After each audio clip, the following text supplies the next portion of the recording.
नमस्कार दोस्तों, आखिर मनोहर लाल खट्टर को मुख्यमंत्री पद से हटाने के पीछे बीजेपी की रणनीति क्या है, मंशा क्या रही होगी, आइए जानते हैं इस वीडियो के माध्यम से। तो इससे पहले मध्य प्रदेश में भी मोहन यादव को सीएम बनाया गया था, वो भी ओबीसी समुदाय से आते हैं।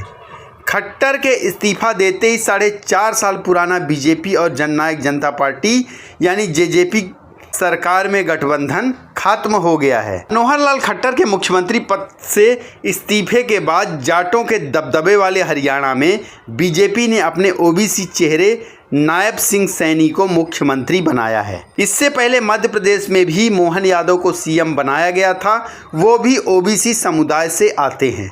खट्टर के इस्तीफा देते ही 4.5 साल पुराना बीजेपी और जननायक जनता पार्टी यानी जेजेपी का सरकार में गठबंधन खत्म हो गया। ऐसे में सवाल यह उठता है कि लोकसभा चुनावों से ठीक पहले आखिर बीजेपी ने खट्टर को सीएम पद से क्यों हटाया और नायब सिंह सैनी को सीएम क्यों बनाया। दोस्तों, चुनाव से पहले चेहरे बदलना बीजेपी की रणनीति का हिस्सा रहा है। इसकी शुरुआत 2021 में गुजरात के तत्कालीन मुख्यमंत्री विजय रूपाणी के इस्तीफे से होती है। विजय रूपाणी के इस्तीफे के बाद पहली बार विधायक बने भूपेंद्र पटेल को बीजेपी ने गुजरात का मुख्यमंत्री बनाया था। अगले साल ही यानी 2022 में गुजरात में विधानसभा चुनाव होना था। रूपाणी की पूरी कैबिनेट ने इस्तीफा दे दिया था और रातों रात मुख्यमंत्री से लेकर गुजरात का पूरा मंत्रिमंडल ही नया हो गया था। 1 साल बाद गुजरात में चुनाव हुए।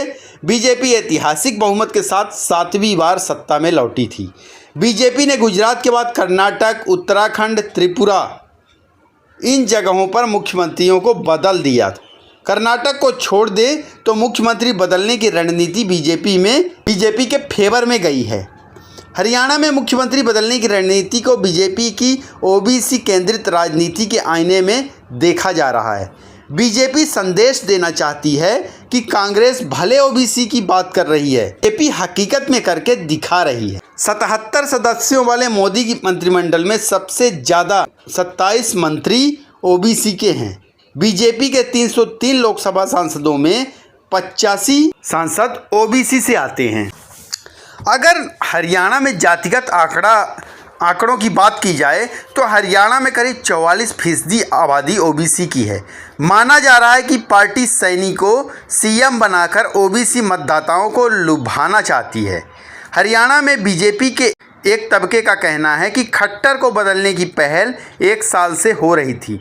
पार्टी कोशिश कर रही थी कि ज़्यादा दलित ओबीसी चेहरों को सामने लाया जाए। इसके अलावा फरवरी 2024 में खट्टर के खिलाफ कांग्रेस अविश्वास प्रस्ताव भी लाई थी। हालांकि ये प्रस्ताव गिर गया था, मगर खट्टर के कार्यकाल में लाया गया ये दूसरा अविश्वास प्रस्ताव था। कहा जा रहा है कि खट्टर के प्रति अविश्वास की स्थिति बीजेपी के अंदर भी थी। पार्टी कार्यकर्ताओं में खट्टर को लेकर नाराजगी थी। ऐसे में खट्टर को हटाकर बीजेपी की कोशिश है कि चुनावों में नए चेहरे के साथ उतारा जाए। बीजेपी में जो भी कार्यकर्ता काम तो अच्छा ही कर रहे थे, बट खट्टर और पार्टी कार्यकर्ताओं के बीच कटाव सा महसूस हो रहा था। काम तो हो ही रहा है।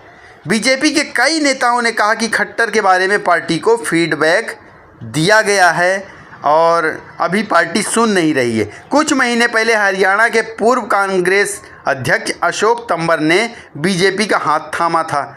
तंवर के रूप में बीजेपी को राज्य में दलित चेहरा मिला, जिसकी हरियाणा की आबादी में हिस्सेदारी 20% है। बीजेपी की कोशिश है कि ओबीसी दलित चेहरों की बदौलत जाटों की नाराज़गी से हो सकने वाला जो नुकसान है उसकी भरपाई की जा सके। हरियाणा की 90 सीटों में से 40 सीटों पर जाटों का दबदबा है। कहा जा रहा है कि बीते साल अक्टूबर में जाट ओपी धनखड़ को अध्यक्ष पद से हटाए जाने से नाखुश हैं। खट्टर और धनखड़ के बीच और सरकार में मतभेद थे। बीजेपी के लोगों की माने तो खट्टर पीएम मोदी के खास हैं, इसीलिए लोकसभा चुनाव में उन्हें करनाल से टिकट भी मिली है। वहीं तंवर को कुरुक्षेत्र से टिकट दी गई है। नायब सैनी कुरुक्षेत्र सीट से सांसद थे। अगला जो कारण है हरियाणा की राजनीति जाट और गैर जाट वोट के इर्द गिर्द घूमती है। सैनी को सीएम बनाकर बीजेपी पिछड़ी माने जाने वाली जातियों वोट हासिल करना चाहती है, क्योंकि बीजेपी ब्राह्मण, पंजाबी, बनिया और राजपूत वोटों को लेकर अस्वस्थ है। बीजेपी ने पार्टी सर्वे में ये पाया है कि किसान आंदोलन और महिला पहलवानों के प्रदर्शन के कारण खट्टर के खिलाफ सत्ता विरोधी लहर है। बीजेपी के लिए हरियाणा में जाट वोट चुनौती की तरह हैं। 2019 लोकसभा चुनावों में राज्य की 10 सीटें बीजेपी जीतने में सफल रही थी। इन चुनावों में बीजेपी को 58% वोट मिले थे और इससे जाटों ने अहम भूमिका अदा की थी। 2019 के लोकसभा चुनाव बालाकोट एयर स्ट्राइक के बाद हुए थे और बीजेपी की जीत में जानकार इस घटना को भी अहम मानते हैं। वहीं जब विधानसभा चुनाव हुए तो बीजेपी का वोट शेयर घटकर 36% हो गया था।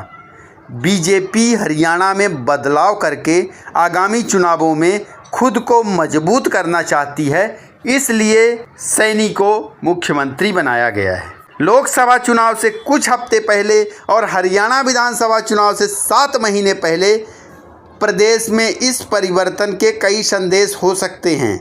2019 में हरियाणा विधानसभा चुनाव के बाद बीजेपी और जेजेपी में हुआ गठबंधन अब भी संदिग्ध बना हुआ था। दुष्यंत चौटाला की पार्टी जेजेपी के 10 विधायक है और इसी के दम पर वह उप मुख्यमंत्री बने थे। खट्टर के इस्तीफे के बाद वह भी हरियाणा की सरकार से बाहर हो गए, लेकिन बीजेपी और जेजेपी दोनों की ओर से स्पष्ट तौर पर गठबंधन टूटने पर कुछ भी नहीं कहा गया और यही बात विपक्षियों के गले नहीं उतर रही है, खासकर कांग्रेस पार्टी के गले नहीं उतर रही है। दोनों तरफ के नेता इस पर चुप हैं। कहा जाता है कि हरियाणा बीजेपी में यह मांग जोर पकड़ रही थी कि लोकसभा चुनाव में उसे बिना किसी गठबंधन के अकेले जाना चाहिए, लेकिन ये स्पष्ट है कि लोकसभा चुनाव से पहले बीजेपी ने जेजेपी को छोड़ दिया है। 90 सदस्यों वाली हरियाणा विधानसभा में बीजेपी के 41 विधायक हैं और उसे 7 निर्दलीय विधायकों का समर्थन मिला हुआ है। 48 सदस्यों के साथ बीजेपी को हरियाणा विधानसभा में स्पष्ट बहुमत मिल गया है। ऐसे में बीजेपी को जेजेपी की ज़रूरत भी नहीं है। जेजेपी 2018 में बनी थी, जब अजय चौटाला को अपने पिता और इंडियन नेशनल लोकदल की सुप्रीमो ओम प्रकाश चौटाला से अलग होने का फैसला किया था। 2019 के हरियाणा विधानसभा चुनाव में आईएनएलडी 1 सीट में जीत पाई, जबकि जेजेपी 10 सीट जीतकर किंग मेकर बन गई थी। दुष्यंत चौटाला की मुश्किलें अब बढ़ चुकी हैं। मंगलवार को खट्टर के इस्तीफे और सैनी के सीएम बनते ही दुष्यंत चौटाला ने सोशल मीडिया पर 2 पोस्ट लिखी है। दुष्यंत चौटाला ने लिखा है, सीमित समय और सीमित संख्या के साथ हमने दिन रात हरियाणा के हितों की रक्षा के लिए लगाए हैं। हमने हरियाणा के हर वर्ग और हर क्षेत्र के लिए सरकार में काम करवाए हैं। हमारे मुश्किल और संघर्ष के दौर में आपने हम पर जो भरोसा लगातार जताया है और जो साथ हमेशा दिया है, उसके लिए मैं आपका सदैव आभारी रहूँगा। नायब सैनी को बधाई देते हुए दुष्यंत चौटाला ने लिखा है, मुझे पूरा विश्वास है कि गरीब, किसान और प्रदेश के विकास की जिन योजनाओं को हमने लागू किया है, आप उन्हें आगे बढ़ाते हुए जनहितैषी सरकार चलाएंगे। मुझे पूरी उम्मीद है कि जनता की सुनवाई के लिए आपके निवास के द्वार हमेशा खुले रहेंगे। चौटाला ने हरियाणा में हुए सियासी फेरबदल के बाद मंगलवार को विधायकों की बैठक बुलाई थी। इस बैठक में 5 विधायक शामिल नहीं हुए। इसके बाद ये कयास लगाए जा रहे हैं कि जेजेपी के अंदर भी टूट हो सकती है। पार्टी बैठक के बाद जब जेजेपी के हरियाणा प्रमुख निशान सिंह ने बैठक में मौजूद विधायकों की संख्या नहीं बताई और कहा कि बैठक की बातचीत के बारे में बुधवार को हिसार में रैली में बताया जाएगा, उसी समय कुछ शक हो गया था। जेजेपी के 4 विधायक नई सरकार के शपथ ग्रहण समारोह में भी दिखे थे।